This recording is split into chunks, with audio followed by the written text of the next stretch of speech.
ভগবানের প্রতি যতদিন আপনার মমতা না যাচ্ছে, জানবেন ভক্তি বা প্রেম আসেনি।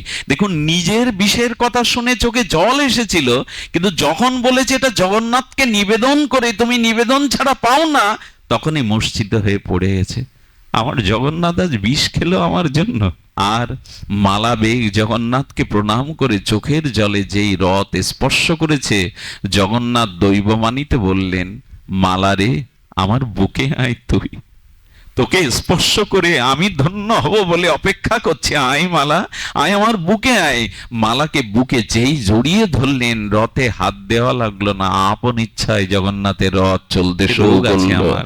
আপন কথা না হলে, ব্রজে প্রবেশ না করলে চিত্তটা প্রশমিত হয় না, যেন কোথায় কি বাকি রয়ে গেল। ব্রজের কথা আমাদের শুনতে হবে, ব্রজের কথা শুনতে হবে। ব্রজপ্রেম তিন প্রকার, খুব মন দিয়ে শুনুন। ব্রজপ্রেম কয় প্রকার? তিন প্রকার। এক হলো উৎকণ্ঠা প্রধান প্রেম, একটু ধ্যান দিয়ে শুনতে হবে। একটি হলো উৎকণ্ঠা প্রধান প্রেম, আরেকটি হলো বিমশ্রমক প্রধান প্রেম। বিমশ্রক মানে অতি বিশ্বাস যাতে আছে তাকে বলে বিমশ্রক প্রেম। অতি বিশ্বাস, শুধু বিশ্বাস না, অতি বিশ্বাস, তাকে বলে বিস্মশ্রক প্রধান প্রেম। আর একটা আছে, কি বলেছেন, অবিবেক প্রসূত প্রেম। অবিবেক মানে কোনো বিচার বিবেচনা না করেই গোবিন্দকে যারা ভালোবেসেছে, গোবিন্দের এই এই মহিমা আছে, তার এই এই তত্ত্ব আছে, এইসব না জেনে অবিবেক, অর্থাৎ বিবেক বা বিচার না করেই যাদের প্রেম। যখন উদ্ধব ব্রজে যায়, এই বৃহস্পতির শিষ্য জ্ঞানী শ্রেষ্ঠ উদ্ধব যখন ব্রজে যায়, গোবিন্দ বললেন, কাদের সান্ত্বনা দিতে হবে উদ্ধব, আমার কাছ থেকে জেনে যাও। দেখুন, অবিবেক প্রেমটা কাদের, অবিবেক প্রসূত প্রেম কাদের? আস্তে বাবা, আস্তে, এর মধ্যে আসেন না। অবিবেক অবিবেক প্রধান প্রেমটা কাদের? কাদের হলো জানেন? পশু পাখি, বৃক্ষলতা আর বৎস গাভীগুলিদের। এরা শ্রীগোবিন্দের বদনটা, নয়নটা, তার অঙ্গ শোভাটা, তার পীতবরণটা একবার দেখেছে। আচ্ছা, পশু পাখি গাভী বৃক্ষ এরা কি বিচার করতে পারে? এর কি শাস্ত্র জেনে, বিচার জেনে, ভগবানের মহিমা জেনে ভালোবেসেছে?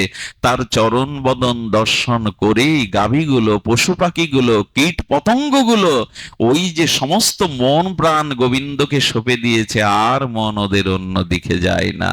একে বলে কি প্রেম? না, অবিবেক প্রধান প্রেম। প্রেমটা প্রধান, কিন্তু বিবেক বিচার নাই। আমার মাঝে মাঝে মনে হয়, একটা পাখি বসেছে, একটা বৃক্ষের শাকে বসে একটা পাখি বসে বসে বারবার সরে সরে যাচ্ছে, সরে সরে গিয়ে উকি মারছে। পাশে তার সাথী পাখিটা বলছেন, বারবার স্থান পরিবর্তন করে কেন উকি দিচ্ছ? বললো, যেখানে দাঁড়ালে আমার গোবিন্দকে দেখতে পাবো, আমি সরে সরে সেখানেই দাঁড়িয়ে থাকছি। যেখানে যে ডালের শাখায় বসলে পাতার আড়াল হবে না গোবিন্দের বদনটা, পাখিটা সরে সরে গিয়ে সেখান থেকে দৃষ্টি দিচ্ছে। দেখুন তো, পাখিদের বিবেক থাকে, বিচার থাকে, শাস্ত্র জ্ঞান থাকে, কিন্তু গোবিন্দ দর্শনে তাদের মন প্রাণ অন্তরাত্মা সব সঁপে দিয়েছে। গাভীগুলো কি করে জানেন? গাভীগুলো দুগ্ধ খেতে খেতে যখন গোবিন্দকে দেখে, বৎসগুলি দুগ্ধ খায় মায়ের বাটে, গোবিন্দের বদন বা চরণ একটা দর্শন করার সাথে সাথে মার বাট ছেড়ে দিয়ে দুগ্ধগুলো না যায় ভেতরে, না পড়ে নিচে, গালে আটকে থাকে। আচ্ছা, ওদের শিখিয়েছে কে? যে গোবিন্দ দর্শনে দুগ্ধটা গিলতেও পারে না, ফেলতেও পারে না, গালে আটকে থাকে। ওদের তো বিবেক বিচার শাস্ত্র জ্ঞান দেননি ভগবান। একটা গাভীর বৎস, তার গোবিন্দ রূপ দর্শনে এহেন ব্যাকুলতা। আমার মনে হয় পশু পাখির হলো, গাভীর হলো, আমার হলো না। একটা পাখি বসে আছে, সরে সরে যাচ্ছে, যেখান থেকে দেখলে গোবিন্দ বদনটা দেখা যায়। সংসারে থেকে আমরা কতজনের দিকে তাকাই, কতজনকেই দেখি, কই ঠাকুর ঘরে গিয়ে যুগলকে তো মনের অভিরাম নয়ন, মনের অভিরমতা দিয়ে, প্রেম দিয়ে তাকে বারবার দেখি না। তার মানে ওদের ওদের বিবেক বিচার প্রধান না থাকলেও ওদের অন্তরাত্মা গোবিন্দের চরণ বদন দর্শন করেই সঁপে দিয়েছে। একদিন গোবিন্দ ক্লান্ত হয়ে বৃক্ষের তরু ছায়ে একটু নিদ্রা মতো গেছে।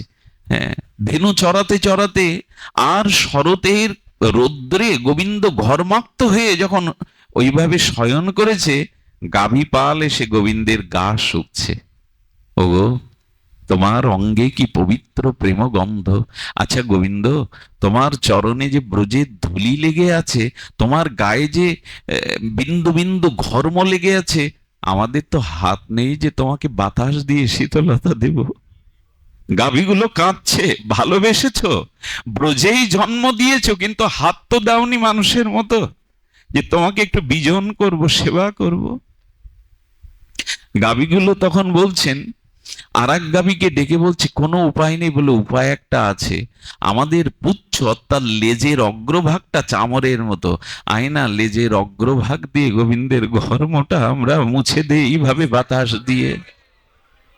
ওরা ওরা ওদের ওদের ওদের পিচ্ছ দিয়ে, ওদের লেজের সেই চর্মের মতো ওরা তাই দিয়ে গোবিন্দকে বিজন করছে।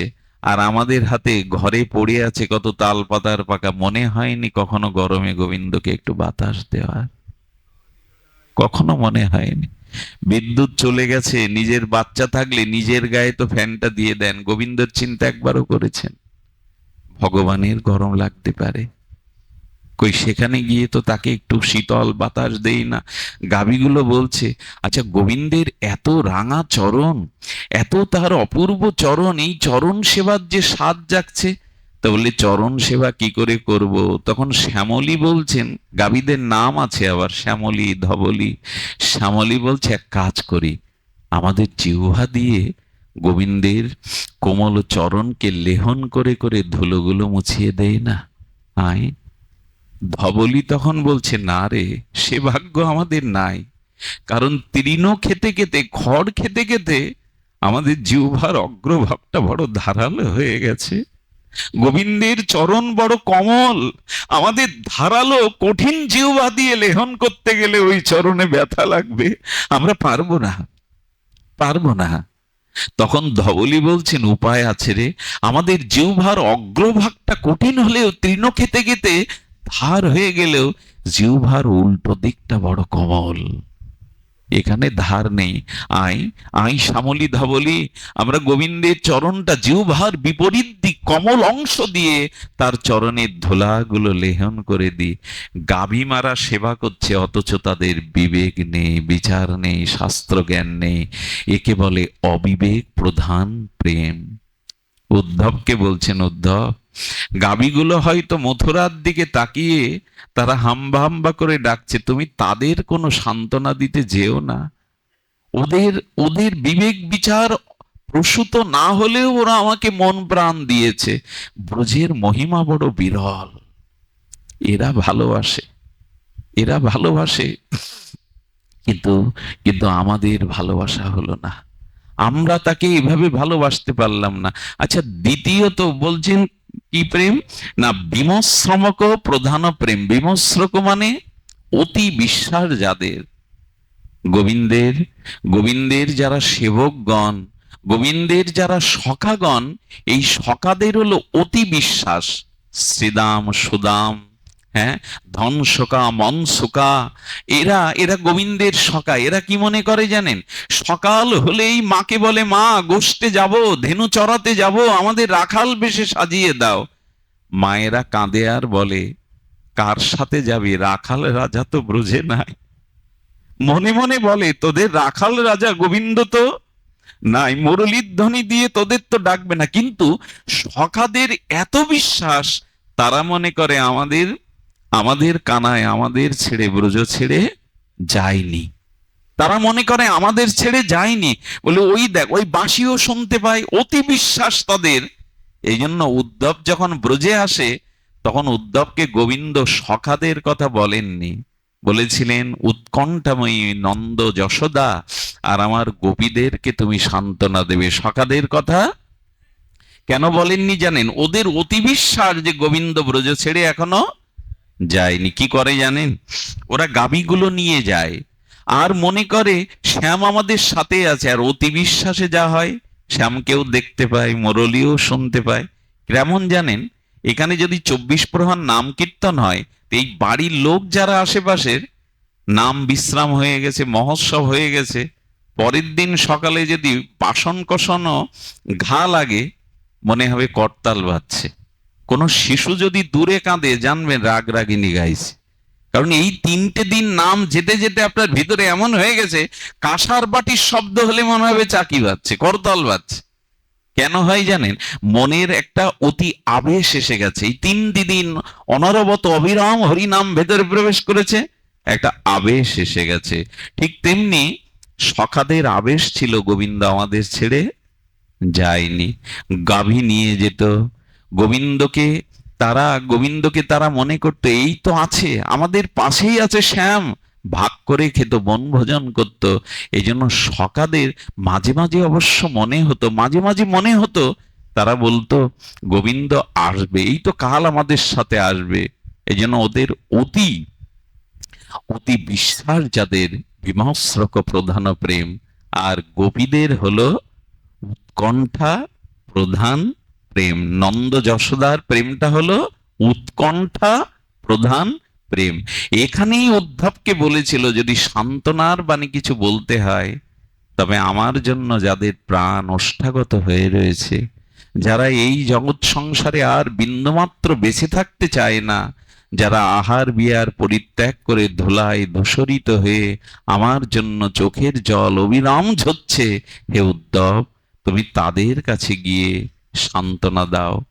নন্দ বাবা, মা যশোদা কি করে জানেন? সকাল হলেই নন্দ বাবাকে বলে, মহারাজ, মহারাজ, আমার বাম চোখের উপর ভাগটা লাফাচ্ছে, জানো, আমার ডান হাতটা মাংসটা লাফাচ্ছে, তার মানে আজ কিছু শুভ ঘটবে।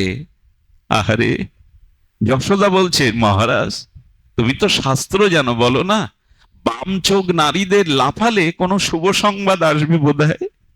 ডান হাতটা লাফালে কোনো শুভ সংবাদ, মনে হয় আজ আমার গোপাল আসবে। কেন ডান চোখ লাফাবে? কেন বাম চোখ লাফাবে? কেন ডান হাতের স্কন্ধটা কাঁপবে? যশোদার বিশ্বাস দেখুন, কোনো দুঃসময়ে কোনো শুভ লক্ষণে রেখা পেলেও মনে একটা ভরসা জাগে, মনে হয় আজ তাকে পাবো, আজ বুঝি সেই দিন ফিরে আসবে। যশোদার এই কথা বলে নন্দ বাবা নীরব হয়ে যান। আর চোখ লাফানো, আর গায়ের মাংস লাফানো যশোদা, যে চলে গেছে, গোবিন্দ আর বুঝি ফিরবে না। নন্দ বাবা কাঁদতেও পারেন না, যশোদার জন্য কাঁদেন না, কাঁদতেও পারেন না। যশোদা মাঝে মাঝে ছুটে যান, নবনীত থালা সাজিয়ে ছুটে যান, ওই বুঝি আমার গোপাল এলো। গিয়েই রাস্তার দিকে তাকিয়ে তাকিয়ে দেখে আর কেউ আসে না। এদের মধ্যে উদ্ধব এসেছে সান্ত্বনা দিতে। সান্ত্বনা দিতে গিয়ে কি হলো জানেন? যাদের ছোঁয়াচে রোগ আছে, তাদের পাশে বেশিক্ষণ থাকলে কি হয় বাবা? যাদের জীবাণু সংক্রামিত ছোঁয়াচে রোগ আছে, তাদের পাশে গেলে কি হয়? তাদের পাশে গেলে রোগের বীজাণুটা তার ভিতরেও সংক্রামিত হয়। সারা রাত সান্ত্বনা দিল উদ্ধব, জ্ঞানী শ্রেষ্ঠ বৃহস্পতির শিষ্য, ভাগবত উত্তম।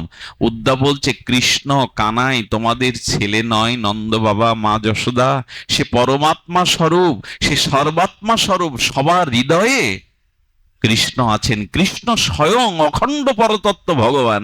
মনে করলেন একটু ভগবান জ্ঞান দিতে পারলে, ভগবানের জ্ঞান ঢোকাতে পারলে মনে হয় কান্না থেমে যাবে। ভোরবেলা নন্দ বাবা কি বলছে জানেন? উদ্ধব, আমি মনে করেছিলাম তুমি কৃষ্ণের পাশে থেকে থেকে তোমার কিছু বোধ হয়েছে, বুদ্ধি হয়েছে, এখন দেখছি জগতের সব থেকে মূর্খ তুমি। হ্যাঁ উদ্ধব, তুমি এখনো শিশু, আমার ছেলেটাকে আমি চিনলাম না, তুমি ভগবান বানিয়ে দিলে। আমার ছেলেটাকে আমি চিনি না, তুমি কোথা থেকে এসে আমার ছেলেকে ভগবান বানিয়ে দিলে। উদ্ধব, কৃষ্ণ যদি ভগবান হয়, ঝুড়ি ঝুড়ি মিথ্যা বলে কি? ওর মায়ের কাছেও কতবার মিথ্যা বলেছে। কৃষ্ণ যদি ভগবান হয়, লোকের ঘরেও ননি চুরি করে কি? জানো উদ্ধব, কত রাত্রি ভয়ে আমাকে জড়িয়ে ধরেছে। ওর মা লাঠি তুললে ভয়ে ভয়ে ও আমার কোলে এসে আমাকে জড়িয়ে ধরতো। বাবা মা মারছে, ভগবান কখনো ভয় পায়? উদ্ধব, যদি তোমার কথা মেনেও নেই আমার কৃষ্ণ ভগবান, তাহলে আমার আরো বেশি করে কান্না করা উচিত। উদ্ধবের জ্ঞান থেমে গেল। কোথায় জানেন? বললেন, তোমার কথা শুনে সান্ত্বনা নয়, আমার কান্না তুমি আরো বাড়িয়ে দিলে। নিশ্চয় শুনছেন মন দিয়ে। বলে কেন? বলে, আগে মনে করেছিলাম লোহা হারিয়ে ফেলেছি, কৃষ্ণ আমার ছেলে, তাকে হারিয়েছি। এখন তুমি বলছো আমার কানাই ভগবান। ভগবান যারা হারায় পেয়ে, তাদের কান্না ছাড়া আর কিছু আছে গো?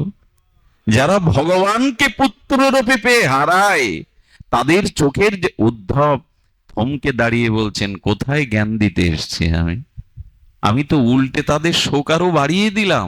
কৃষ্ণকে ভগবান প্রমাণ করাতে গিয়ে তারা বলছে আমরা কাঁচ হারিয়েছি, মনে করেছিলাম লোহা হারিয়েছি, এখন মনে হচ্ছে আমরা হীরা হারিয়েছি। কৃষ্ণ ভগবান। আচ্ছা উদ্ধব, জগতে কান্না দুই প্রকারের, এক সংসারের বিষয়ের কান্না, আর এক হলো ভগবানের জন্য চোখের জল ফেলা। উদ্ধব, তুমি মূর্খ। যারা ভগবানের জন্য কাঁদে, তাদের যারা নিষেধ করে, তারা মূর্খ ছাড়া আর কি গো?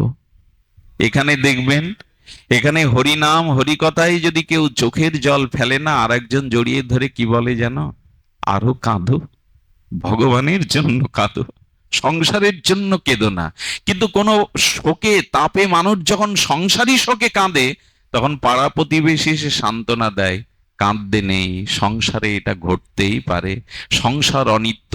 তো যারা ভগবানের জন্য কাঁদে উদ্ধব, তাদের যারা নিষেধ করে, তারা কি জ্ঞানী? তারা তো মূর্খই। উদ্ধব মাথা নিচু করে কি বলল জানেন? না, রোগীর পাশে গেলে যেমন রোগ সংক্রামিত হয়, উদ্ধব তখন মুকুট খুলে ফেলে বলল, এই রোগ কেন আমার হয়নি গো? আমি কেন ভগবানের জন্য কাঁদতে শিখিনি? আমি ভগবানকে জ্ঞান দ্বারা ভালোবেসেছি, কিন্তু জানলাম এই রোগ আমারও হওয়া উচিত, কেন আমি কৃষ্ণ বলে কাঁদতে শিখিনি। উদ্ধবের বদলে গেল। রোগীর পাশে গেলে রোগের জীবাণু সংক্রামিত হয়, উদ্ধবের মধ্যে ওই রোগ প্রবেশ করে গেল। রাজ পোশাক খুলে ফেললেন। আর গোপীদের উৎকণ্ঠার তুলনা তো জগতে নাই, তা বলবার ভাষাও কি আমাদের আছে? তাকে আমরা অনুনয় করতে পারি? গোপীদের, রাধারানীর কি উৎকণ্ঠা, কি ব্যাকুলতা! বললেন, এই ব্রজ কথা শুনতে শুনতে ভগবানের জন্য যদি কখনো তোমার এই উৎকণ্ঠা জাগরিত হয়, তাহলে জানবে, শুদ্ধ ব্রজভক্তি তোমাকে স্পর্শ করেছে।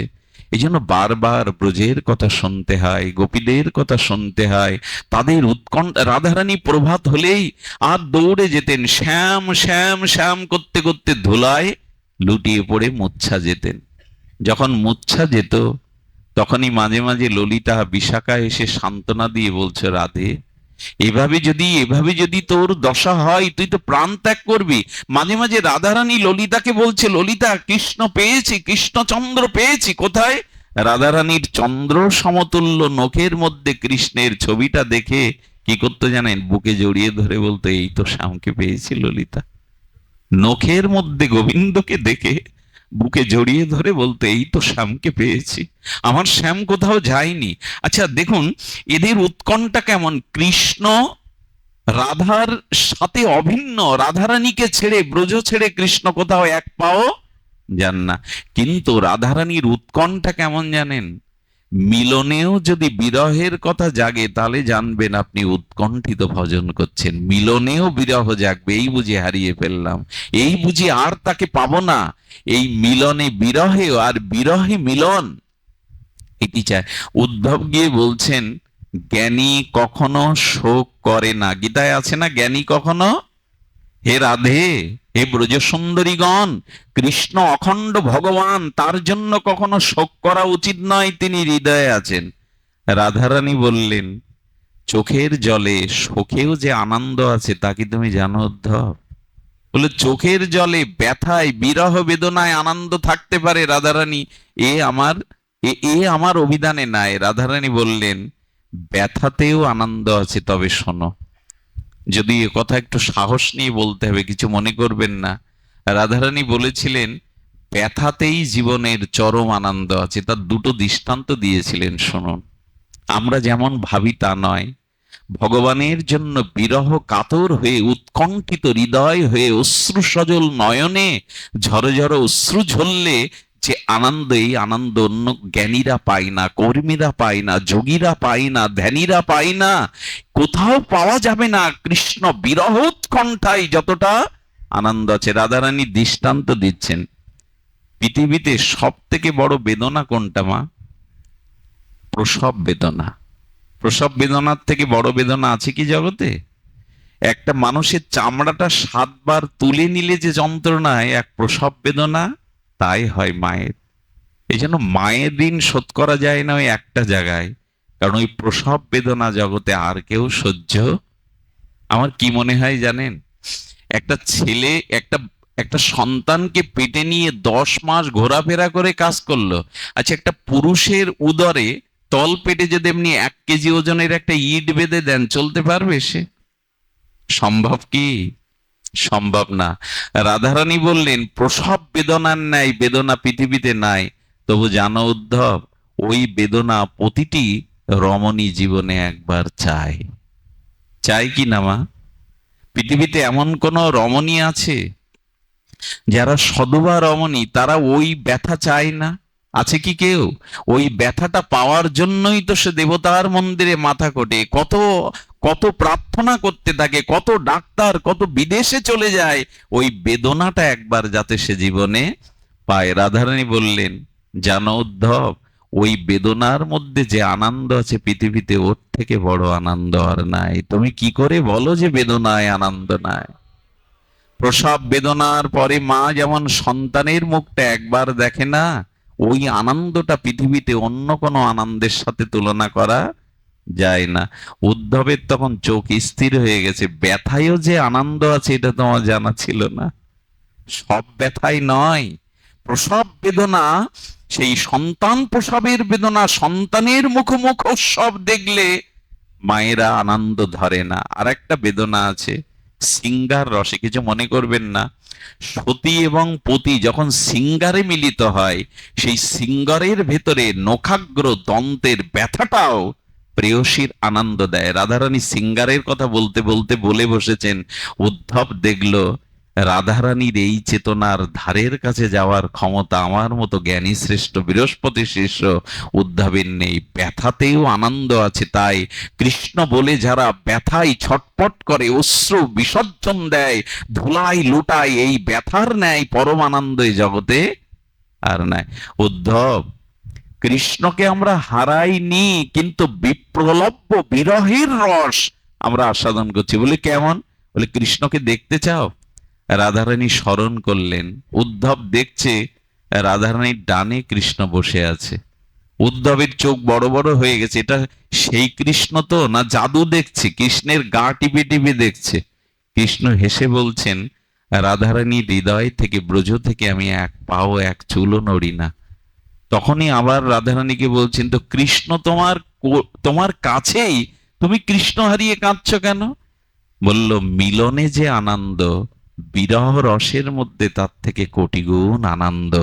ওই আনন্দের জন্যই তারা বিরহে উৎকণ্ঠায় কাঁদছে। আমার বলবার অভিপ্রায় এইটুকু, এই উৎকণ্ঠা একটু অর্ধেক ভক্তি না আসলে জাগবে না। ভগবানের জন্য এই ব্যাকুল, কাছের থেকেও তিনি নাই, মিলনেও বিরহের স্ফূর্তি, এই ভজনটাই আমাদের গুরু মহারাজরা আমাদের দিয়ে গেছেন। একটু অর্ধেক বিরহ জাগাও, একটু অর্ধেক বিরহ জাগিয়ে ভজন করো। দুটো ভক্ত চরিত্র বলেই পাঠ বিশ্রাম করব। একটি ভক্ত চরিত্র ভক্তমালে উল্লেখ করেছেন নাভাজি, বড় মার্মিক। দেখুন, ভগবানের জন্য আসক্তি দিয়ে শুরু করেছিলাম, সেই আসক্তির একটি অপূর্ব লীলা দিয়ে আমরা একটু বিশ্রাম করব ভাগবতের। সেটা হলো অঙ্গদ চরিত্র। ভক্তমাল গ্রন্থটা একটু ঘরে রাখবেন। নাভাজি, এই প্রাতঃস্মরণীয় বন্দনীয় চরণ নাভাজি অঙ্গদ নামের উড়িষ্যার প্রদেশের এক ভক্তের চরিত্র উল্লেখ করেছেন। খুব মন দিন। এই অঙ্গদ ছিলেন ওই দেশের রাজার প্রধান সেনাপতি। কিন্তু জগন্নাথের প্রতি তার প্রবল একটা ভালোবাসা চিরকালই আছে। ঘরে আসবেন, জগন্নাথকে ভোগ লাগাবেন, সেই প্রসাদাদি তিনি ভোগ না লাগিয়ে পান না, সর্বদা জগন্নাথেই তার মন প্রাণ অনুরক্ত। এই জগন্নাথের সেবক হলেও তিনি রাজার প্রধান সেনাপতি। একটা রাজ্য জয় করতে গিয়ে একটা হীরা পেয়েছিলেন, মূল্যবান হীরা। হীরাটা হাতে নেড়ে ছেড়ে দেখে গোপনে রেখে বললেন, এটা জগন্নাথের একটা মুক্তা করেই দিয়ে দেব। মুক্তা পেলেন, মূল্যবান দুষ্প্রাপ্য মোল্লা নিবেদন করলেন কাকে? জগন্নাথকে। ওইটা গোপনে রেখে দিলেন, সময় মতো মন্দিরে গিয়ে তাকে একটা মুক্তা গড়িয়ে দিয়ে আসবো, মুক্তাটাই সুন্দর করে তাকে গড়িয়ে দিয়ে আসবো। কিন্তু কথাটা পরস্পর একজন সেনা জানতে পেরে ওই দেশের রাজাকে জানিয়ে দিলেন। যখন রাজাকে জানালেন, রাজা এসে বলছেন তোমার মুক্তাটার খোঁজ আমি জানি, তুমি সেটা পেয়েছো অঙ্গদ, মুক্তাটা আমাকে দিয়ে দাও। চিন্তা করলেন, মুক্তাটা তো নিবেদন করেছি জগন্নাথকে, রাজার কাছে এটা যেতে পারে না, কারণ যেদিন নিবেদন হয়েছে সেদিন আমি জগন্নাথকে ওটা অর্পণ করেছি। মিথ্যার আশ্রয় নিয়ে বললেন, সত্য সত্যই মুক্তা আমি পাইনি, পেলে আপনাকে আমি অবশ্যই অর্পণ করতাম। মুক্তা রেখে আমি কি করব, মুক্তা আমার কাছে নাই। কিন্তু রাজা বুঝে নিলেন ও ছল করছে, মুক্তাও দেবে না, এটা মহামূল্যবান। তখন অন্য নীতি অবলম্বন করলেন। অন্য নীতি কেমন জানেন? এই এই যুবরাজের মানে এই সেনার একজন বোন ছিল বিধবা, তার ছোট একটা বাচ্চাও ছিল, তার কাজ ছিল মন্দিরের সেবা করা এবং এই ভাইটির জন্য প্রসাদাদি তৈরি করে তাকে একটু সেবা দেওয়া। দুই ভাই বোন মিলে সংসারের সুখেই ছিলেন। রাজা একদিন গোপনে তার ভগ্নীকে ডাকলেন, ভগ্নীকে ডেকে বললেন, তোমার পিতার যে সম্পত্তি সেটা একা তোমার ভাই সব জাল দলিল করে নিয়ে নিয়েছে, তুমি এটা জানো না, তোমাকে জানতে দেয়নি, তোমাকে দাসীর মতো আগুনে পুড়িয়ে রান্না ঘর কন্যার কাজ করিয়ে নেয়, তুমি কি তার সাথে থাকতে চাও? সারা জীবনের সম্বন্ধ নষ্ট হয় কি করে দেখুন। কাউকে যদি বিষয়ের লোভ দেখিয়ে দেন, তার কানে কুমন্ত্রণা দিয়ে দেন। কি নাম বললাম ভক্তটা? অঙ্গদ। অঙ্গদের বোনের কানে রাজা এমন করে বিষ ঢাললো, দেখো একটা উপায় আছে, আমি সমস্ত সম্পত্তি তোমার নামে দলিল করে দেব। কাজ কি? আজকের রান্নাতে খাদ্যে বিষ মিশিয়ে তোমার ভাইকে মেরে ফেলতে হবে। মানুষের জীবনে একটা অনুরোধ করব, কোনো বিষয়ী মানুষের কাছে কোনো মন্ত্রণা নিতে, কোনো যুক্তি নিতে যাবেন না। মন্থরার মতো মন্থরার মতো ওইরকম একজন মানুষ রামের মা আর কৈকেয়ীর কানে এমন বিষ ঢাকলো যে রামকেও বনবাসে পাঠাতে বাধাগ্রস্ত হয়নি। কোন বিষয়ের যুক্তি কানে নিলেই প্রলোভনে হলো, তাই তো ভাই আমাকে ফাঁকি দিয়েছে, সে যদি ফাঁকি দিতে পারে, বঞ্চনা করতে পারে, আমি কেন পারবো না? সেই দিন খাদ্য রান্না করে বিষ দিয়েছে, এমন বিষ, রাজার দেওয়া বিষ, এক গাল মুখে নিলেই মারা যাবে। ওর একটা নিয়ম ছিল কি জানেন? নিয়ম ছিল অঙ্গদের, বেলা 2:30-র সময় রাজসভা থেকে আসবে, স্নান করে আর ঠাকুর ঘরে প্রণাম করে যখন খেতে বসবে, আজও বসেছে, অপেক্ষা করছে ভগ্নী মুখে দিলেই, গ্রাস তুললেই কাজ শেষ। কিন্তু ওর একটা নিয়ম ছিল, ওর বোনের যে বাচ্চাটা 7 বছরের মেয়েটা, তাকে সাথে না নিয়েও খেতে বসতো না। বলো দিদি ভাই, আমাদের ছোটটা গেল কোথায়? ওকে না নিয়ে তো আমি কখনো খেতে বসি না, সব জগন্নাথের ইচ্ছা। বুদ্ধি করে ওকে পাড়ায় পাঠিয়ে দিয়ে বলছেন, ও কোথায় খেলতে গেছে দাদা, আজ খেয়ে নাও। বললো না না, আমি থালা সরিয়ে বলছেন, ও না আসা পর্যন্ত আমি মুখে দেব না। বোন ভাবছে তো বিপরীত হয়ে গেল, বুদ্ধি দিয়ে তাকে বাইরে পাঠালো। এখন ওকে যদি আমি ডেকে আনি আর ও যদি অপেক্ষায় থাকে, ওর মুখে দিলেই ও তো মারা যাবে। সঙ্গে সঙ্গে সঙ্গে সঙ্গে বলছেন, ওকে না নিয়ে আসলে আমি খাবো না। যখন বাধ্য হয়ে ওই অন্ন ঢেকে রেখে ওকে খুঁজে বের করে এনে সামনে এনেছে, তখন ওর মন দুরো দুরো, এই মুহূর্তে যদি স্বীকার না করি তাহলে তো মেয়েটাও মরবে। অন্যের দুর্দশা করতে গিয়ে নিজের দুর্দশার অবস্থা দেখে বলছেন, দাদা ওটা মুখে দিও না, হাত এঁটে ধরেছে, ওতে কালকূট বিষ দেওয়া আছে। 5 মিনিট মতো নীরব হয়ে চোখে জল ফেলছেন। তুমি বিষ দিয়েছ এই খাদ্যে? বললেন হ্যাঁ। তুমি একবার বলো তো, আজকের এই প্রসাদটা কি, বিষ দেয়া প্রসাদটা কি জগন্নাথে নিবেদন করেছে তুমি? যেই বলে করেছি, সেই ওখানে মূর্ছিত হয়ে পড়ে গেছে। এতক্ষণ মূর্ছা যায়নি। এই হলো মমতা। একটা কথা বলি, ভগবানের প্রতি যতদিন আপনার মমতা না যাচ্ছে, জানবেন ভক্তি বা প্রেম আসেনি। দেখুন, নিজের বিষের কথা শুনে চোখে জল এসেছিল, কিন্তু যখন বলেছে এটা জগন্নাথকে নিবেদন করে, তুমি নিবেদন ছাড়া পাও না, তখনই মূর্ছিত হয়ে পড়ে গেছে। আমার জগন্নাথ আজ বিষ খেলো আমার জন্য। নিজের মৃত্যুর, নিজের বিষের কথা ভুলে আমার জন্য জগন্নাথকে বিষ খেতে হলো। মমতা। মীরার সামনে রানা বিষ দিল। কাকে দিল? মীরাকে রানা কি দিল? বিষ দিল। বিষ কালো। মীরাকে বলে দিয়েছে রানা সেবককে, গিয়ে বলো জগন্নাথ দেবের চরণামৃত। পাশে এক দাসী বলছেন, মীরাজি, বিষ চরণামৃত কখনো এরকম কালো হয় না, ওটা বিষ দিয়েছে তোমাকে মারার জন্য। কিন্তু সেবক যখন প্রথম বলেছে এটা জগন্নাথের অভিষেকের চরণামৃত, তখন সাথীকে বলছেন, এটা বিষ হলেও আমার কাছে চরণামৃত, কারণ প্রথমেই আমার কানে গেছে এটা চরণামৃত। আমি মনে মনে তখনই আমার গিরিধারীকে নিবেদন করেছি, এটা আর বিষ থাকবে না রে। জগন্নাথকে যদি নিবেদন করা যায়, বিষ অমৃত হয়ে যায়। ওই বিষ মীরা পান করেছিলেন, ওই বিষ মীরা নিজে পান করেছিলেন। বলুন, বিষ অমৃত হয়েছিল কিনা? প্রহ্লাদের বিষ অমৃত হয়েছিল কিনা? ভক্তি এমন একটি বস্তু, বিষও অমৃত হয়ে যায়।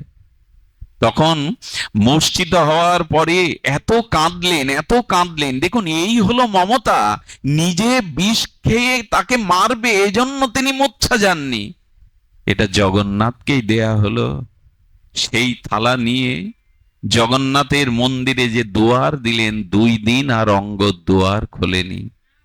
2 দিন আর ওইখানে পড়ে চোখের জলে শুধু, প্রভু আজ তোমাকে আমি বিষ দিয়ে হলাম, আমার কারণে, আমার কারণে আজ তোমাকে বিষ নিতে হলো। কত কষ্ট হয়েছে তোমায়, কত কষ্ট হয়েছে তোমার। যেদিন ভরত রাম অন্বেষণে যায়, সেদিন রাম ধরিত্রী দেবীকে ডেকে বলছেন, হে ধরিত্রী, ভরত যে পথ দিয়ে আসবে ওখানে কোনো কাঁটা রেখো না, ওখানে কোনো কাকর রেখো না। ধরিত্রী দেবী প্রকট হয়ে, বসুমাতা প্রকট হয়ে বলছেন, হে রঘুপতি রামচন্দ্র, আপনি মা সীতাকে নিয়ে, লক্ষণকে নিয়ে যখন এ পথ দিয়ে গিয়েছিলেন, আপনি তো একবার বলেননি কাঁটা সরিয়ে দাও, কাকর সরিয়ে দাও।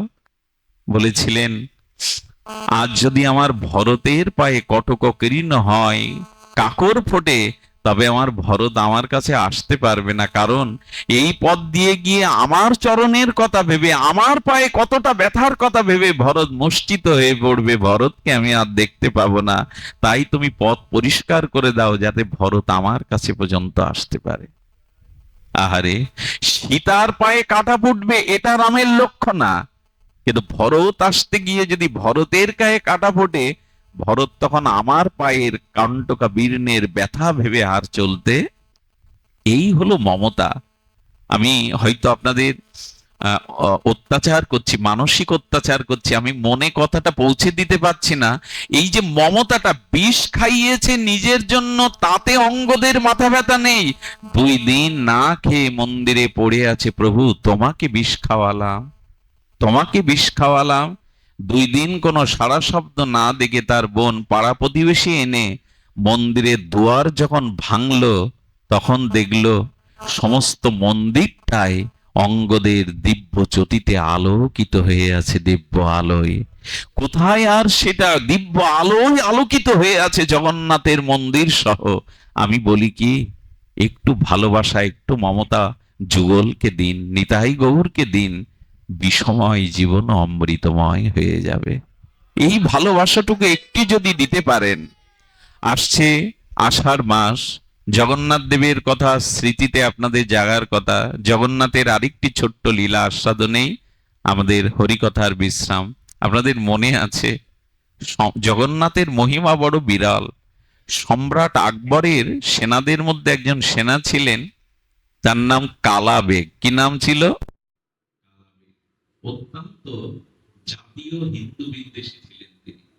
এক ব্রাহ্মণ কন্যাকে দেখে তার প্রতিষ্ঠে যায়, তিনি জোর করে তুলে এনে জোর করে তাকে বিবাহ করেন, তার গর্ভে সন্তান সঞ্চারিত হয়।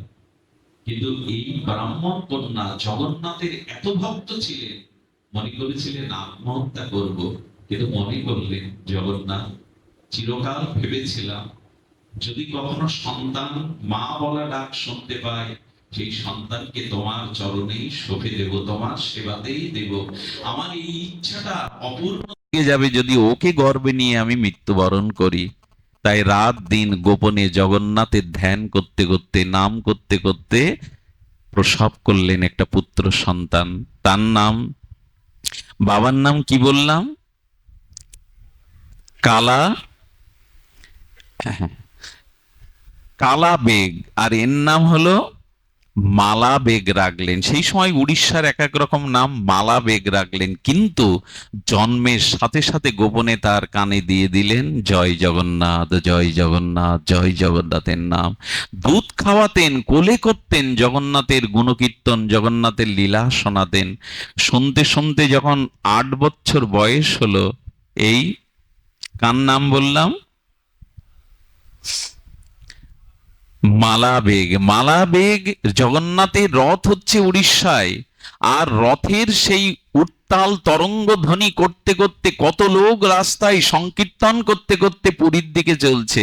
মাকে জড়িয়ে ধরে বলছেন, মা, ওরা জগন্নাথ জগন্নাথ জয় জগন্নাথ বলছে, মা আমারও যে একটু ইচ্ছা করছে জগন্নাথ। পূর্ব সংস্কার তো যাওয়ার কথা না, গর্বে তো ওই করেই ধ্যান করেই জন্ম দিয়েছে। মা, আমি জগন্নাথে যাব, আমি জগন্নাথকে দর্শন করব। বালককে বুকের মধ্যে মাথা নিয়ে মা ঝরঝর করে কাঁদছে আর বললেন, তোর যে অধিকার নেই ওরে, আমাকে জোর করে যেভাবে তারা এখানে আটকে রেখে তোকে গর্ভে এনেছে জগন্নাথের মন্দিরে, তোর দেখবার আজও এই নিয়ম, আজও এই নিয়ম।